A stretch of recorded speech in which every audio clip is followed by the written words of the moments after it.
afternoon and welcome back to the post-lunch session, which is the third session of the day, Climate Change and Disaster Risk Reduction, Making Sustainability a Way of Life. We have a very interesting and a diverse panel, and I also see that we also have a very huge task of making this panel as interesting as possible so that we can keep you all awake after a grand lunch that we all had. So I would very quickly try to set the context of the panel, what we expect from the panel discussion, which would also be probably helpful for all of you who have joined us from within the country and across the world. This session, which is going to focus on climate change and the disaster, I think is something which all of you must be already hearing about. And let me bring in here the recent report of IPCC, Intergovernmental Panel for Climate Change 2022 report, where I think you all must have read that now science is very much clear. There is no doubt that climate change is happening, and how are we going to withstand the impact of climate change is a major question or a major challenge that all of us, most of the countries across the world has. The question is, why do we say that developing countries are more vulnerable to climate change? And that's a question which keeps coming to us all the time. And I think that is what today we would be also discussing. And it is because we all know that vulnerability differs. And there are several contexts based on which the vulnerability is defined. Given that if you look at the IPCC report and several writings and findings that has happened in the last 2 decades, I would say, you would see that most of these changes that we are seeing today, unfortunately, are irreversible changes. Assam, a state where we always see annual floods, the extreme events have gone up. The flood, which used to happen twice a year, now happens almost 4 times a year, and at also very extreme level. Given all of these, what we need to now find out is, of course, a lot of initiatives are already underway, but how can we strengthen these initiatives? And I really see that the junction when we are talking about in the G20, I think in every forum, climate change has to play a very important role. The discussion on climate change has to take a center stage. And with that, let me very quickly set the context that what in this panel we plan to discuss is how climate change is affecting different spheres of life, not just human, but also there are biodiversity, other ecosystems, how climate change affects each one of these. What are the fundamental changes that is needed in the society? How can we ourselves make a contribution in reducing the impact of climate change? How can we both mitigate and adapt to climate change? How can we also ensure that we can keep a balance between economic growth and environmental degradation? And what are the different initiatives which are already been taken at different scale, at micro scale and also at the macro scale, national level, or even at the international forum? So with this, I would now like to welcome all the panelists once again. And the request to the panelists is that since we have 1 hour, 15 minutes, if we all can be very brief in our opening remark, and then I'll come back to you with a follow-up question. And the audience, we will open it up for you. We would like to take as many questions as possible, but once we get to know what is their stand on the subject, we will come to you for your questions. So to you, Shilpi, if you could quickly set the context of your work in the particular topic that we are discussing.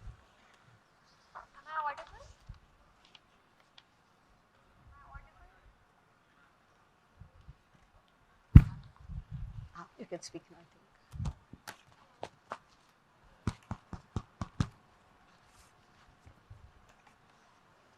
Just see if it is green. Or maybe we can just start with Purnima.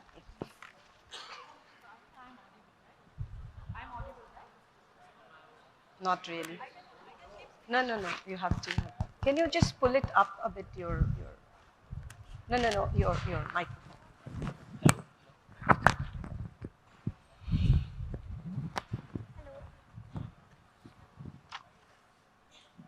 Hello. So, good afternoon, everyone, and thank you, Professor Anamika, for the kind words. And it's a very diverse topic, from where to start, we really don't know. So that is why the panel is here for discussing to touch on each and every part of the climate change and how can we manage the disaster risk and all. So my background is I work for Council of Scientific and Industrial Research. We are working in various fields, and I am located at Bhavnagar, which is the lab is named as Central Salt and Marine Chemicals Research Institute. So we focus on the work from marine resources. So we utilize most of the research and R&D from the marine resources. My major goal is to achieve the sustainable energy. How to do that is a task and a challenge. Like if we talk about, we are talking about the renewable energy, but is the renewable energy sustainable? We are not sure right now, because for making the renewable energy, we need a lot of sources.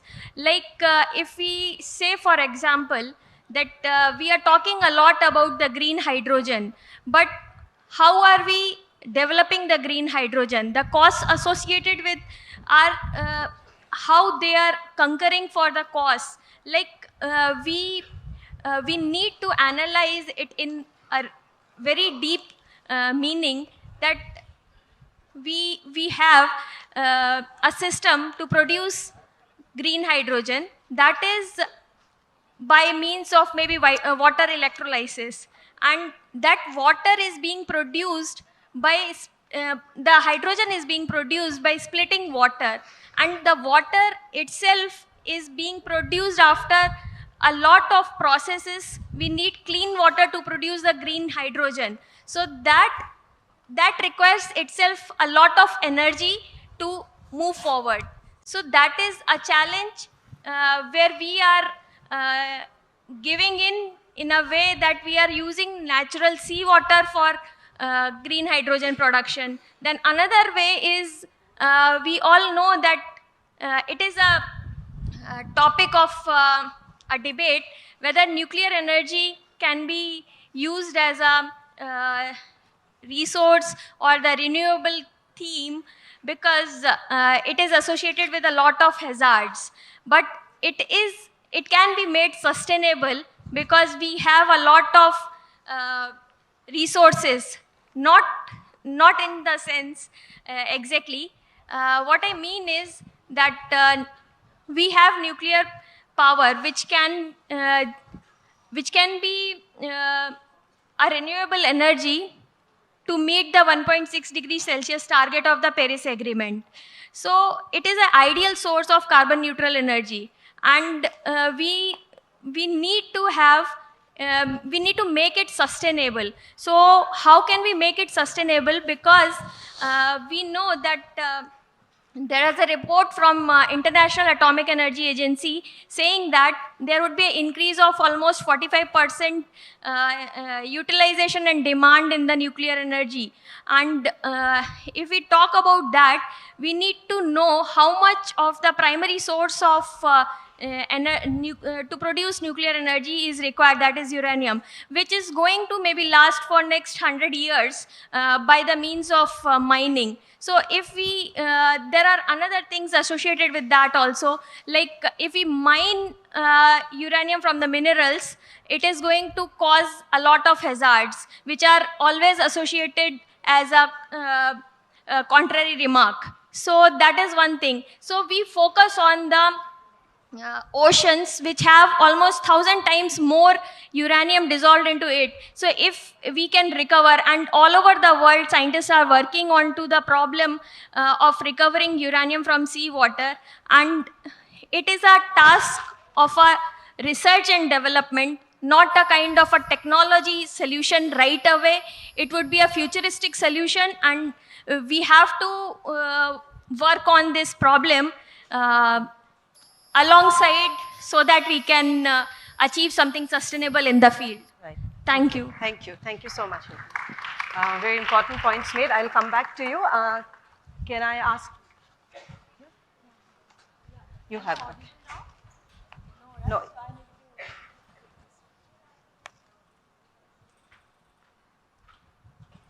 Namaskar.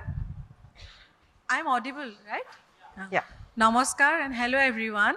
I think you had a great lunch and very happy to connect, and thank you so much to the organizer for having me here and giving me this opportunity to connect with all the youths coming from different corners. Yeah, I'm very grateful, and yeah, I feel very optimistic when I see the bright eyes of all the youths. Coming to my work, I work for saving a species called greater adjutant stork, locally called as hargila. Hargila in Assamese word means bone swallowers. Yeah, the name itself says that it is a scavenger bird. So I wish a hargila bird could join me, but it's not possible because I really want all of you to meet our hargila bird. But there is a way I could show you the bird in a different way. So you can see the bird in my attire, right? So this is the beautiful hargila bird. Maybe I can show you. Yeah. Thank you. So can you imagine, this bird is almost about my size. It's a huge bird, and global population is about 1,200 to 15 birds. And in Assam, we are very proud that we have more than 80% of the global population. And we are staying here in IIT now, and a few kilometers away, the largest nesting colony of the world is there, called Dodora Posura Singimari in Kamrup, where I have been working with communities since last 15 years. Yes, I have been working for this field of conservation since last 20 years, but I have been working for this bird since last 15 years. So, what I found that when I started my work, I found that this bird was always misunderstood. As I told that it is a scavenger bird, it was always treated as bad omen or a disease carrier.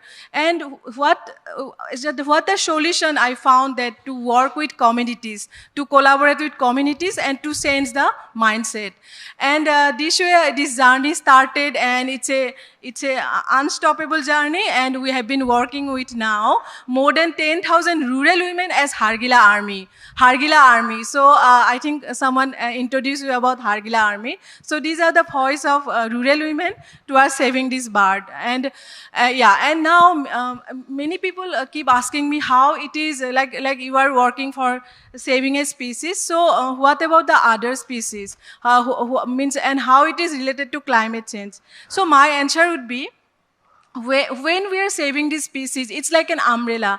It's about saving of thousands and thousands of trees. It's about saving of its nesting trees, about the nesting material, the trees which have nesting materials. It's about the roosting trees. It's about the thousands and thousands of trees. It's about the wetlands, its habitat, because Hargila birds feed on wetlands. And it's about the changing the mindset, behavior sense. I think today in this discussion, I would like to highlight about behavior change. And I want to give this to all of you, the youth. Yes, behavior sense, which is very important. About myself, to correct myself to behavior sense, I think starts from myself, and to changing the behavior sense of communities.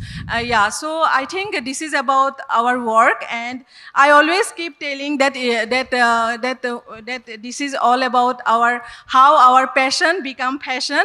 And when we talk about climate change, when we talk about climate change, I think we have to talk about nature-based solution and livelihood of communities also. Thank you so much. Thank you. Thank you. So nice to see how passionate you are about your work, that you are wearing your work with you. It's excellent. So may I now request Rituparna Phukan, please? Rituraj Phukan. Good afternoon. I think I'm audible. So I straddle the worlds between conservation and climate change. I'm going to share a very few quick life lessons about why I made this transition to the most important issue of climate change and climate justice that all of us now are struggling with.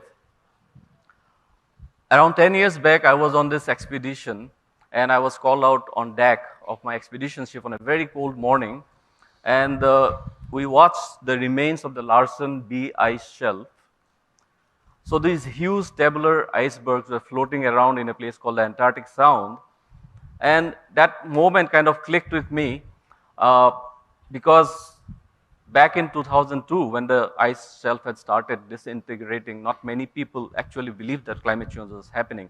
But to see it myself, it kind of connected me to what was happening back home here in Assam with the floods and erosion and displacement of people and all the conflicts. Because we know one of our neighboring countries is the low-lying country, which is most vulnerable to climate change. And we have had incidents of people infiltrating or migrating and people who were displaced. The question arose in my mind, were they the early climate refugees? So then next day, I did my first climate activism by writing a banner and joining the Pacific Warriors Climate Day of Action on March the 2nd, 2013, which was started by 350.org. And that was for climate justice of the 15 Pacific Island nations who would be submerged before anybody else if sea levels continue to rise.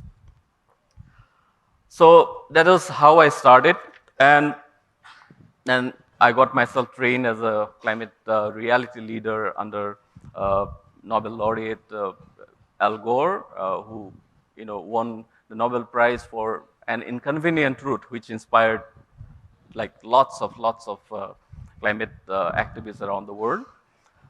I wanted to learn more, and so I went to this place called Churchill Northern Studies Center in Canada.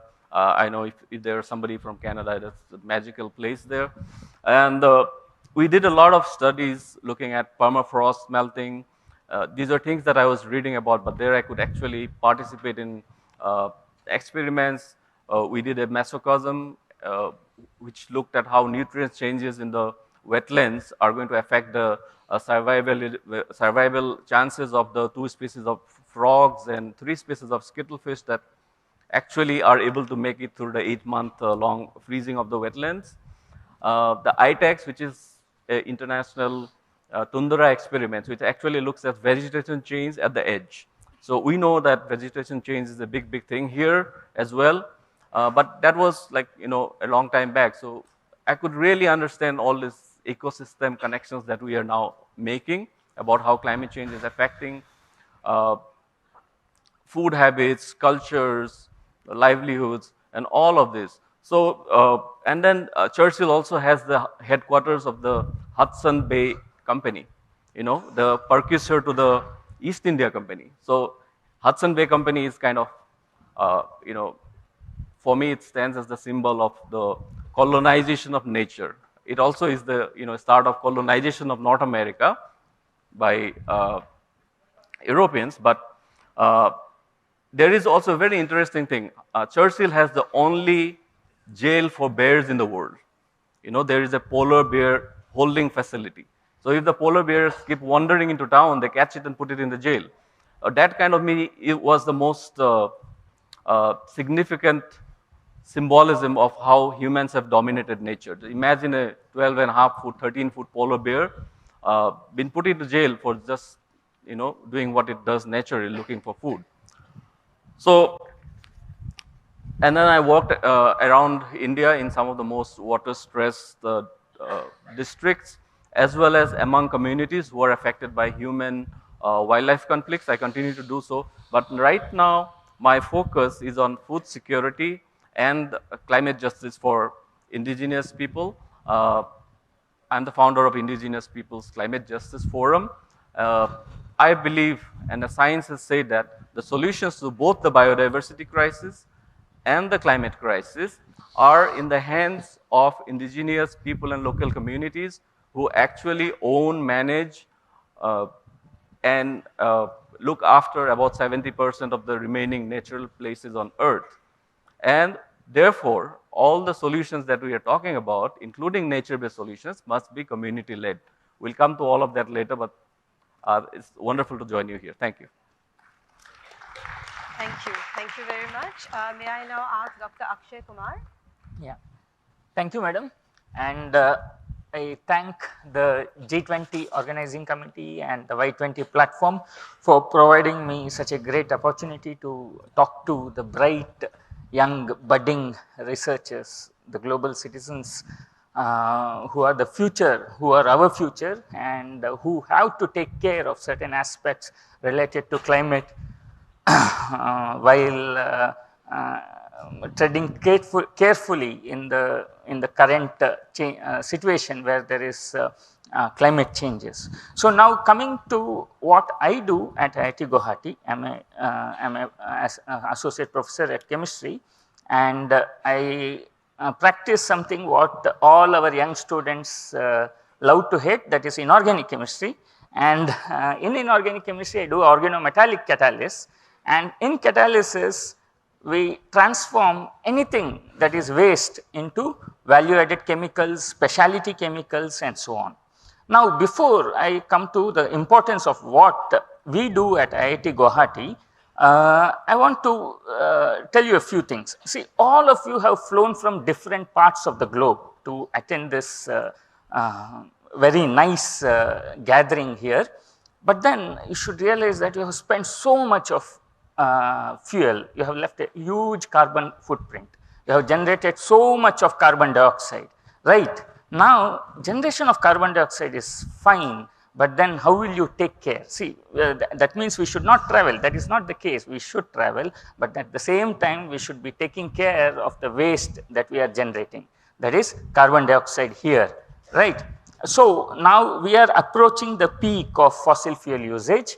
We are, but then we are at our ever increasing pace for energy demand. So the energy demand is outpacing the energy that is supply. So the globe is currently at a lookout for alternative energy sources. And at the same time, you have to address the hazardous nature of the waste that is emitted, that is carbon dioxide. Is it possible that we get energy from something where carbon dioxide is not evolved? Is it possible that even if carbon dioxide is evolved, can we transform it to something useful? Can we transform carbon dioxide into polymers? Can we transform carbon dioxide into fertilizers, which our farmers, who are the backbone of the society, can use it? Can we transform carbon dioxide to fuel grade chemicals? Can we transform carbon dioxide to specialty chemicals? So these are some of the efforts that we are looking at IIT Guwahati, and we are rightly sort of we are supported by a lot of industry partners who are working at net zero carbon footprint. For example, like we have collaborations with the Chemdist group of companies in achieving such objectives. On the other hand, instead of fossil fuels, can we use batteries? So can we use hydrogen? So again, companies such as Chemdist for hydrogen or Reliance for batteries, they are in constant touch with the IIT Guwahati for accomplishing some of the challenging tasks that are ahead. So is it possible that we just take a bottle of water in our car and we fuel our cars, like petrol? Can we use water like petrol? Can we transform water into hydrogen? Can we transform feed agnostic alcohols? So, see, you can get alcohols from anywhere. Can you transform alcohols to generate hydrogen? Can you generate hydrogen from anything? Those are some of the questions that will be of high relevance to all of you in the near future. Because it is like wherever you find an opportunity, you should be trying to convert whatever waste materials that you get into energy related materials, so that by minimally causing any further climate damage. So a clever use of existing extinguishable fossil fuels, a smart lookout for alternative sources of energy, and at the same time taking care of the waste that is generated, transforming waste to useful chemicals. Is it possible that with the existing refineries which are vacant, which are used up, exploited, can we trap all the carbon dioxide into those refineries? Can we just pump in the carbon dioxide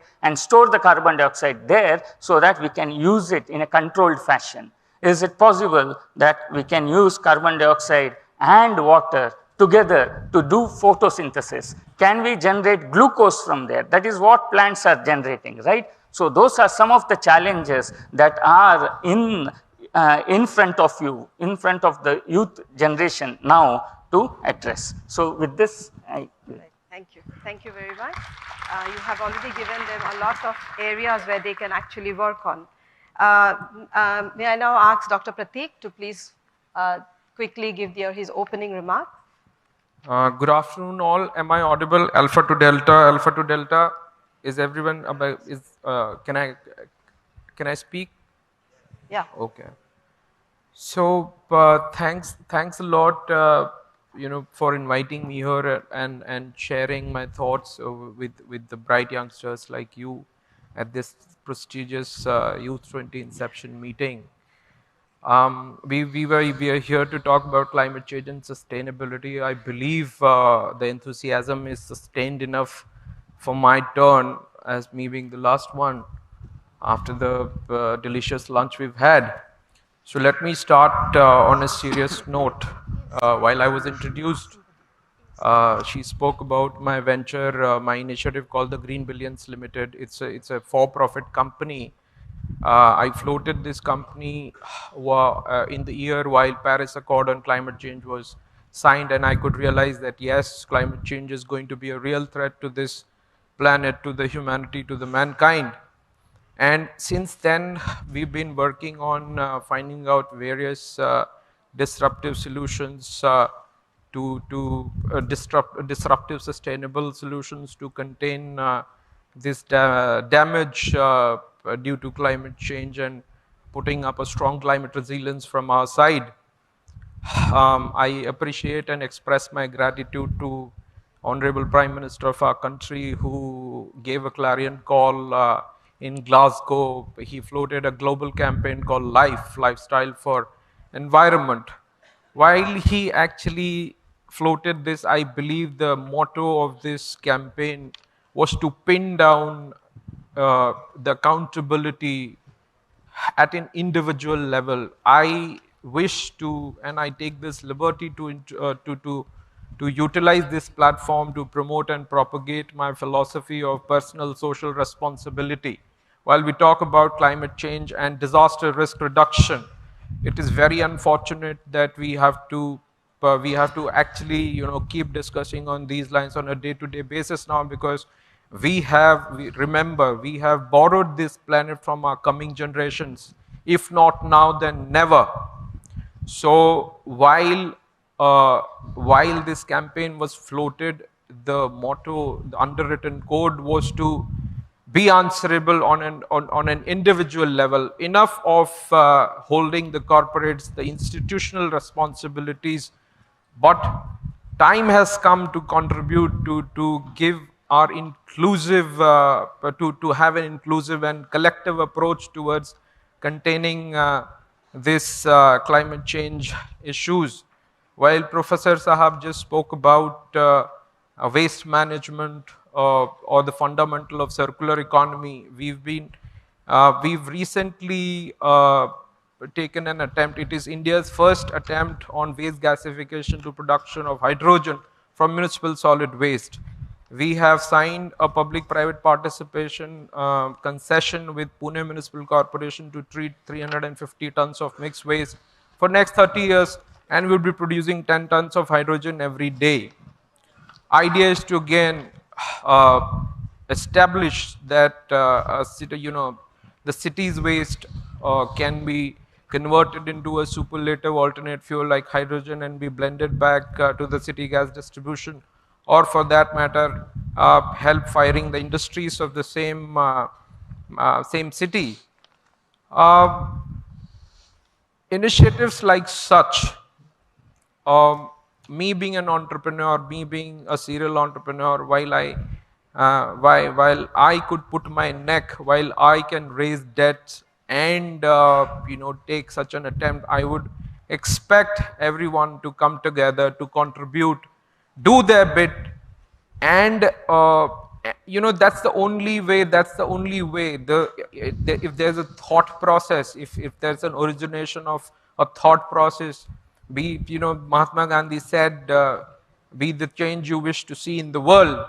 So idea is to come together, think together, put our individual and collective efforts to contain this damage, to save ourselves. I always say that there's been a fast narrative over the years that we've been asking to save the planet. One has to understand that planet recycles. It's a legendary example of recycling, reusing, and reproducing.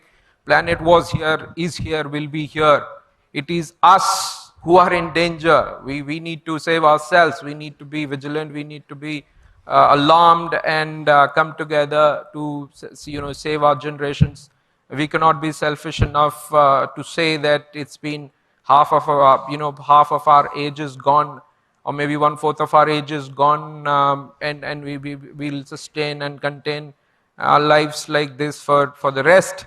We need to see to it that our generation, these climate change issues are becoming mainstream political issues. Governments are facing backlashes.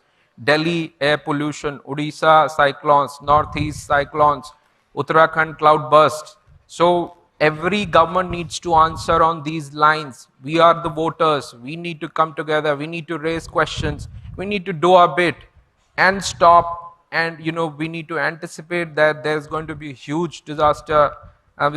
Disaster risks are increasing by the day, and to contain this potential, to reduce this potential risk, we need to come together and adopt sustainability as an underwritten code in our lifestyles.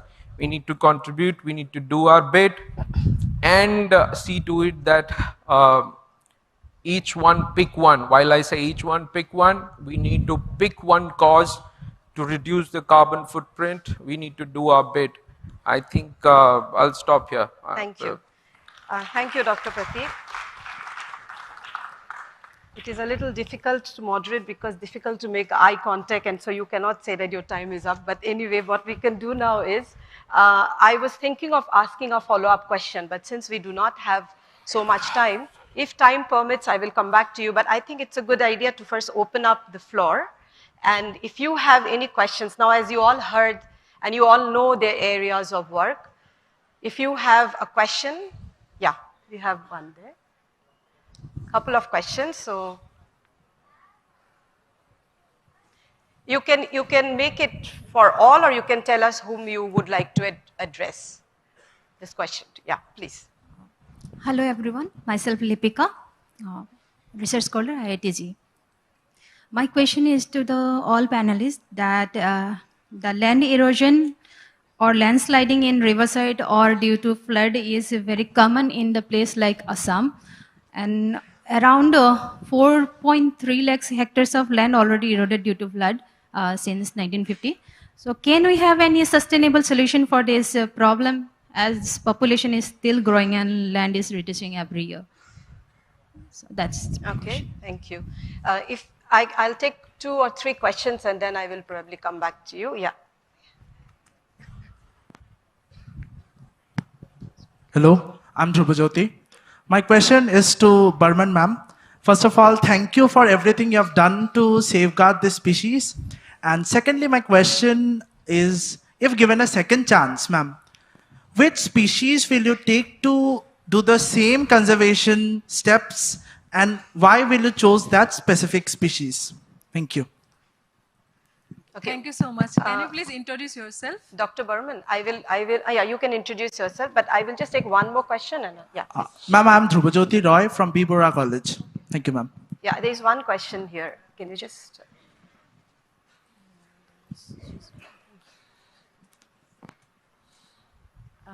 Thank you so much for giving time to me. I'm Indrawati. I'm from Indonesia. I'm studying in University of Lucknow. I'm doing a Bachelor of Psychology. So this is one of my syllabus. So I want to ask you about, you were saying, ma'am, you were saying about behavior changes due to the climate change. So as per we know that we have urban and rural area, and then we have different perspective, we have different behavior. So according to the youth, I am as a youth, so what kind of behavior that it could affect the most to the climate changes? Thank you so much. Okay, thank you. Yeah.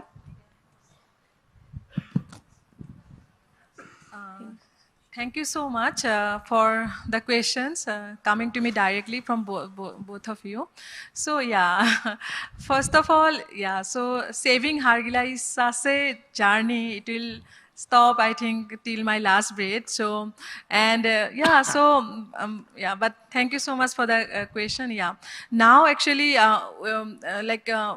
yeah, I must mention that we are working in different villages. I think you mentioned about villages, and I think we must focus on villages, on the unprotected area. So, like national park sanctuary, you know, here forest is being protected, but what will happen to our all those species, all our trees, all our biodiversity in our unprotected area or in rural areas? So yeah, so again coming to that, so when we are saving Hargila or greater adjutant stork, now we get so many calls from different villages. Everywhere in many villages, Hargila army being formed.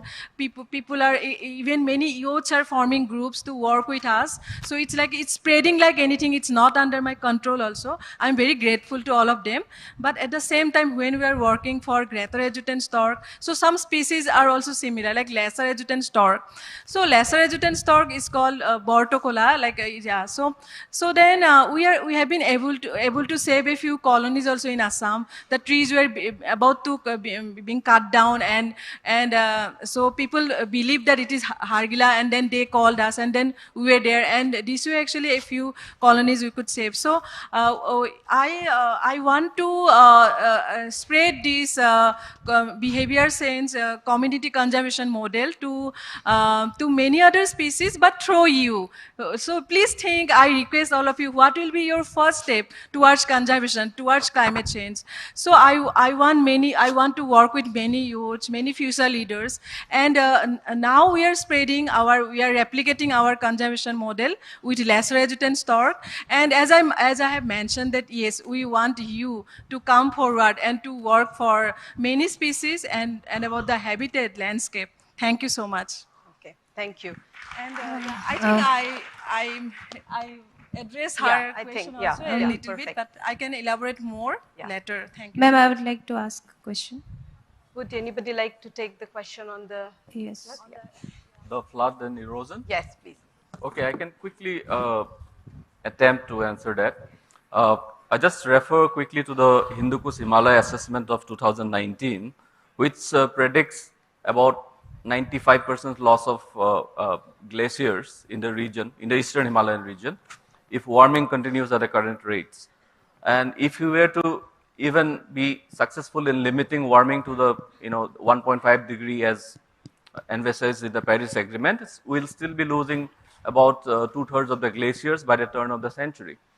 The problem is the region has already warmed by 1.3 degrees Celsius. So we are going to see a lot of glacial loss in the next 20, 30 years, right? And that means we know that a lot of water that comes down the Brahmaputra and all the tributaries in this region, about 30% or more is glacial meltwater. So we are going to see probably more floods and erosion in the short term. What are the solutions? Well, I think this would be a fit case for loss and damage, probably. This is where we need to put in efforts, especially the younger generations, to ensure that climate justice is delivered to the people who are being affected by such calamities.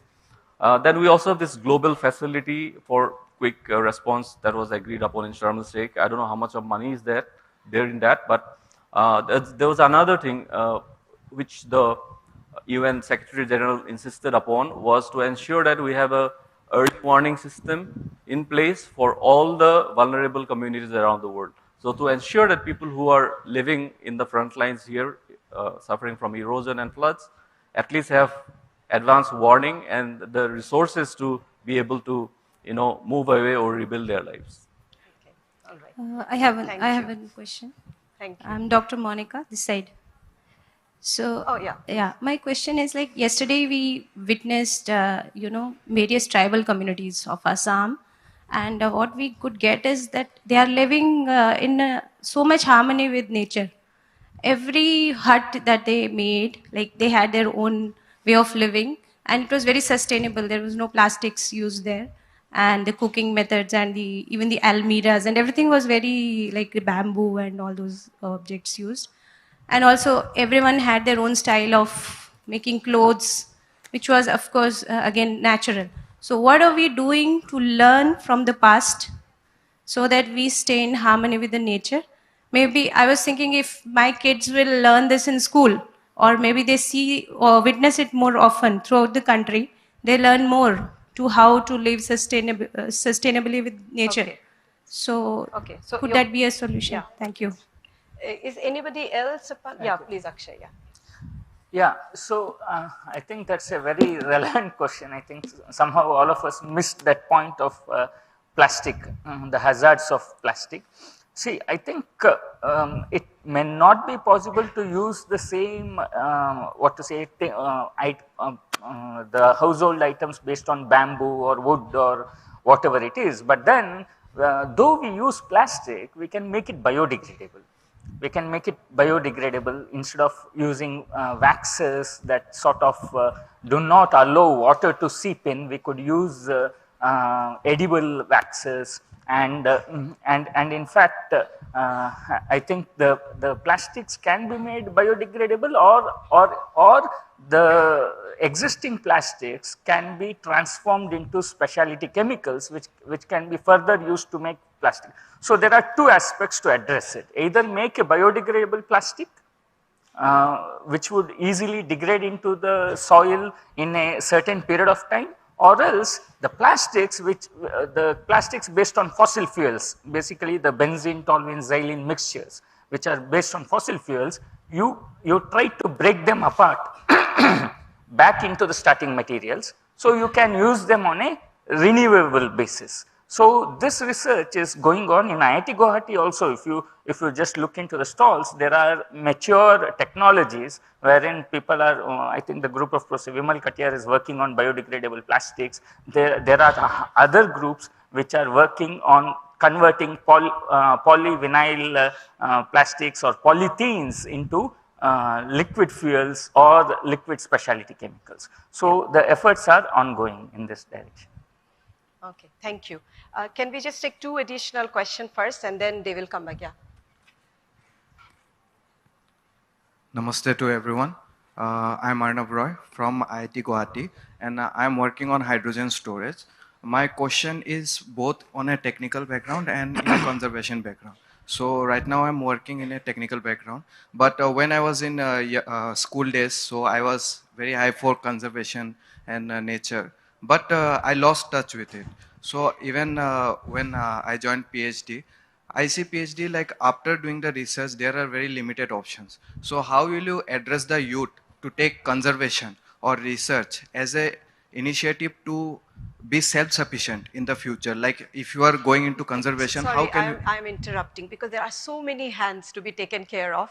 May I request you to be a little quick in asking the question? How will you like advise the youth to take conservation or research as a self-sufficient option in future? Okay, okay, I'll come to you. Yeah, quickly. There is one question out there. Yeah. Hello everyone. I am Ashmita. I am doing MTech in Geotechnical Engineering.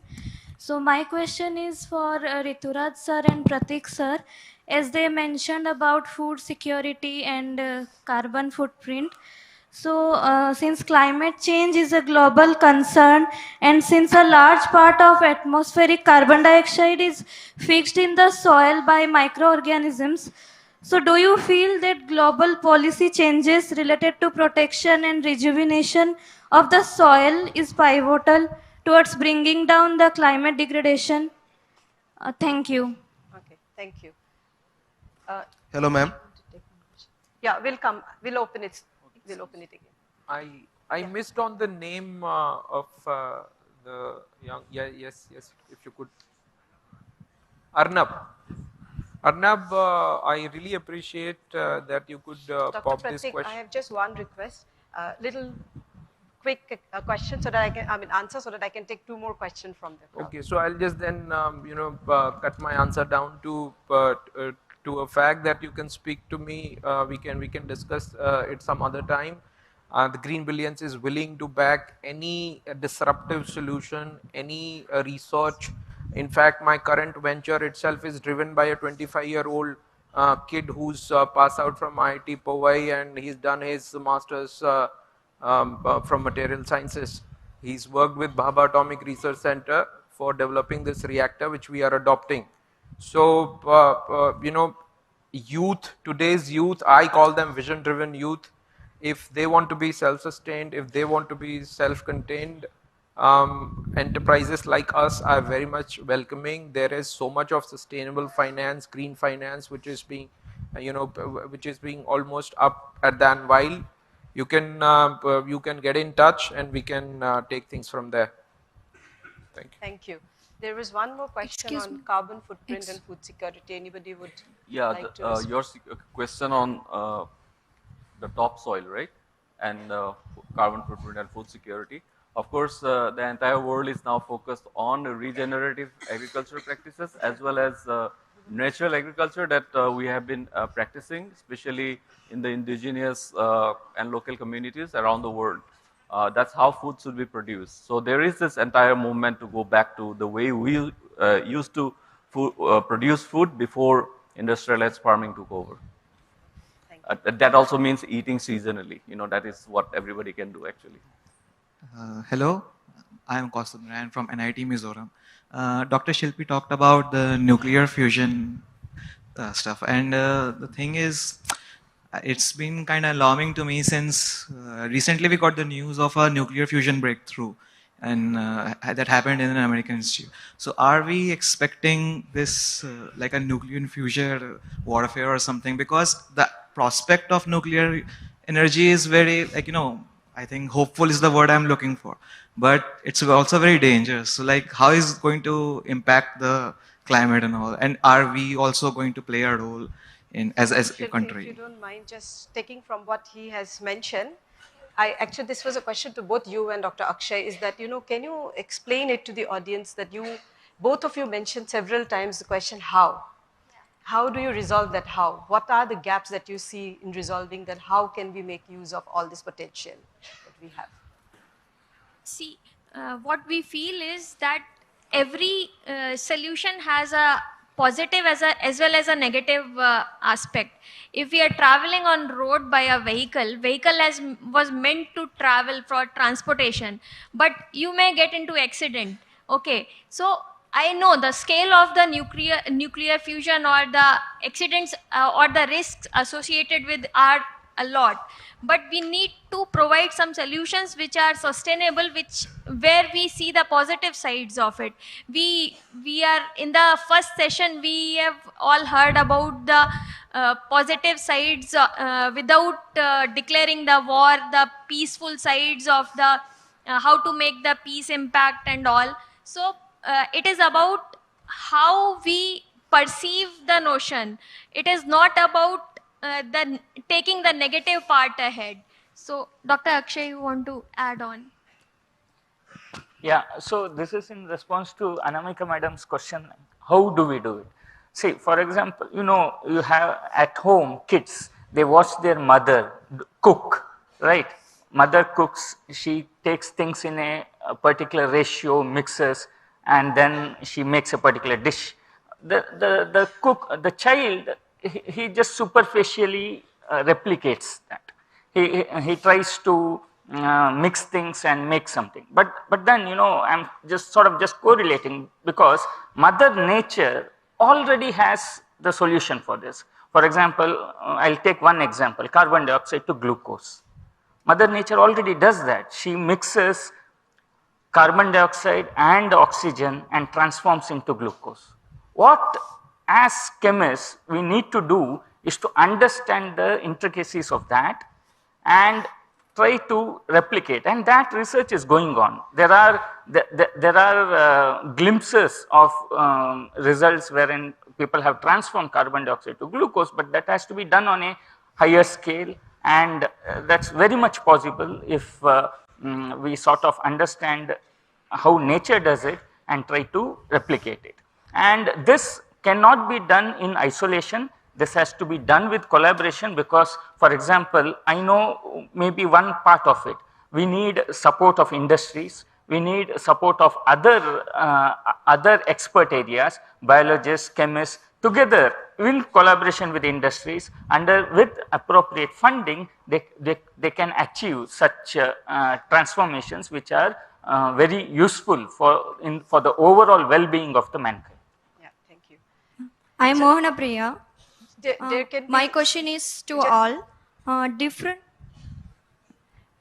views on common but so differentiated responsibilities struck on free flow of climatic finances that leads to increased emission level. So what are the ways that G20 address this issue? Could you get the question? Can you quickly repeat that? Different views on common but differentiated responsibilities struck the free flow of climatic finance leads to increased emission level. So what are the ways that G20 address this issue? Common but differentiated responsibility. How does G20 address that issue? I think the issue of common and differentiated responsibilities was kind of more or less accepted in COP15, Copenhagen 2009, right? And that's why the developed countries agreed to pay 100 billion each year from 2020 to the developing countries to mitigate as a mitigation measure. But that hasn't really happened. COVID pushed back that, and till now we do not have that 100 billion that was promised. Just to continue on that finance line, I do not know about the G20. I'm not able to do that, but many of these nations are part of G20, so it's possible. And when it comes to adaptation funds as well, we are seeing a lot of commitments. Every year we see doubling of commitments by individual nations or a group of nations like the EU. And then at Sharm el Sheikh last year, we had the loss and damage finance facility. So these three are basically the three pillars of the Paris Agreement, right? Mitigation, adaptation, and loss and damage. And all three are falling back or not been implemented as they should be because of the lack of funds. And even the loss and damage finance facility that was agreed upon, basically it's an empty bucket now, and we'll only know after COP28 in Dubai actually how the finances fall into place. So I think that's the best answer I could deliver here. Okay, just before you, because I can see already mics in your hand, but we can maximum accommodate 2 questions. You go first and then you, and don't distribute the mics anymore. Okay. Hello everyone. I am Yogendra Rathore, pursuing MTech in BSB department at IIT Guwahati. My question is, are current and future policies adequate to address the waste management challenges posed by growth of industry, especially in light of aiming to attract foreign companies to set up operation, given the existing issue of water, soil and air pollution associated disaster faced by our India? Yeah, thank you. I'll just take one last question and then maybe can close.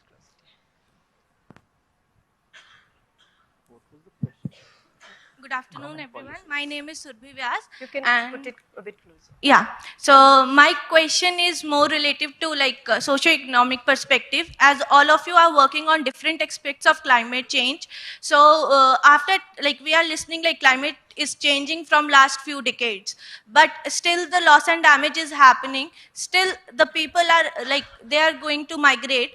But my call is are we more focused on coping strategies or the adaptation strategies? Because from the last decades, if we were more focused on the adaptation strategies, so don't we think the hazards and the climatic stresses should get lowered?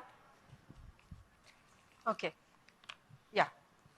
If I got your question right, did you ask about the policy interventions in this space, the evolution of policies by the Government of India, catering to various waste management technologies to do with air, water and soil? Is it right? That's right.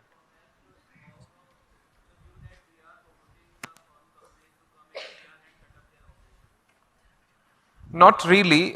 We have something called Atal Mission on Urban Regeneration and Transformation, and we have set guidelines for solid waste management, which falls under Ministry of Urban and Housing Affairs. And you know, each and every company, in fact, even a startup which is registered under DPIIT, they can come and propose any of the solutions they have, and government is quite engaging and entertaining. Even if there's a competitive bid, there is a mandate to pick up services and products, average of 15% from startups. So, you know, various issues like EMDs, earnest money deposits and all also are being exempted. So if you have any solution, you can definitely look at various portals of the Government of India, especially primarily urban development, Ministry of New and Renewable Energy. They have set guidelines to answer your questions. Thanks. Anybody has anything to add to any of the questions? Excuse me, but sir. very quickly, briefly, yeah. You want to respond to that? Actually, I can't resist myself when one ma'am was talking about harmony. So yeah, when we talk about climate change, and so we must talk about harmony and the coexistence. And yes, in Assam, we practice coexistence and harmony. And at the same time, we have conflict also, but we have our ancient cultures that always help us, and we are in a biodiversity hotspot. So yeah, so we practice that. And I want to add here, when ma'am said, among our communities with our women Hargila army, when we are conserving the bird, we are integrating this bird into our culture, into our tradition. So I want to share with you everyone that we celebrate Hargila baby shower every year when the bird is breeding. We celebrate the breeding season, and yeah, we celebrate happy hatching, and we our women integrated the Hargila bird into their folk songs. We have Nam Kirtan. So I want to say everyone that I think someone was mentioning to all the youths, please have your own recipe. It must be in a different way. It must be through Nam Kirtan. It must be through a big meeting. It must be through any recipe. You must develop your own recipe towards climate action. Thank you. Okay, thank you very much.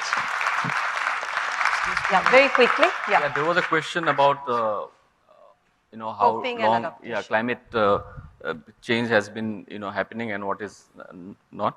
I think the first New York Times headlines was about climate change and the threat it poses to humanity happened over 100 years ago. And the electric cars have existed as long as fossil fuel cars. I think we made the wrong choices. And just quickly, very quickly adding to something about how sustainable our villages are. 20 years back, if you were to go to a village in Assam, they were very neat and clean.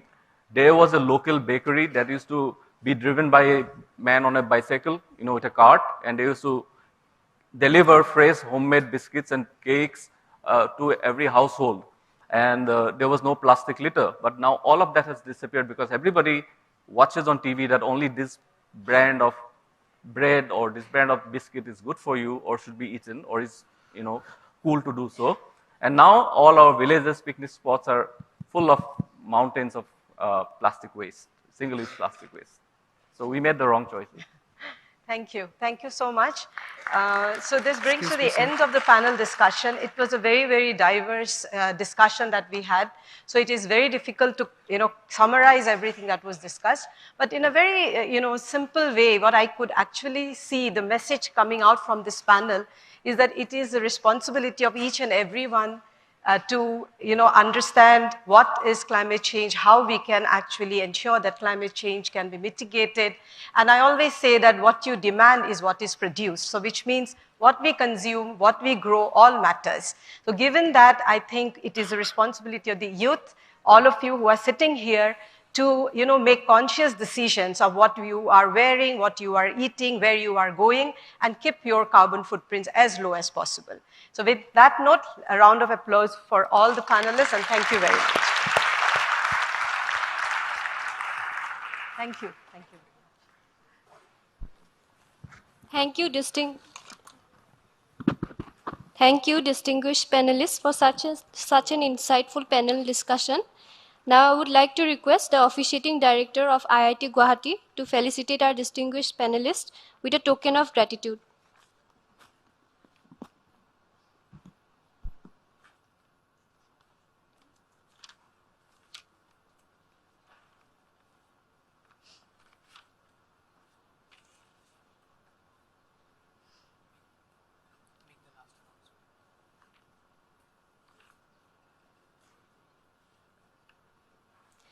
Before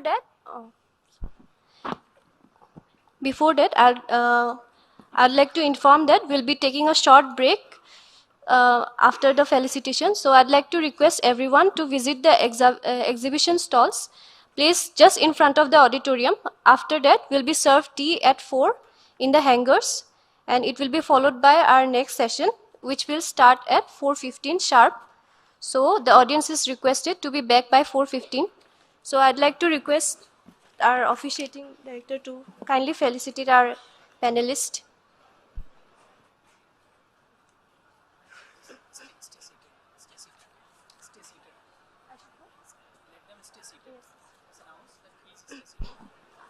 I'd like to request everyone to please stay seated.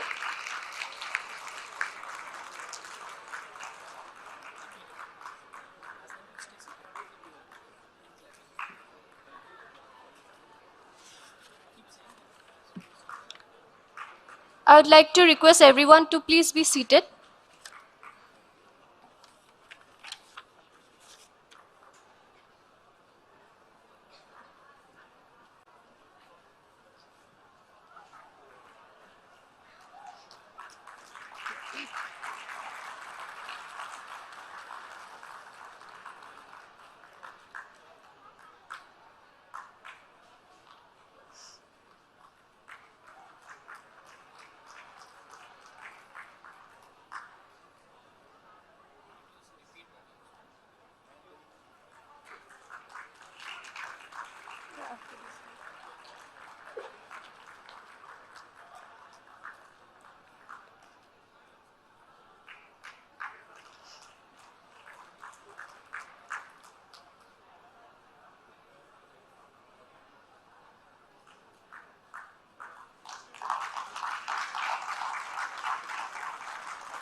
I would like to repeat once again that we'll now take a short break.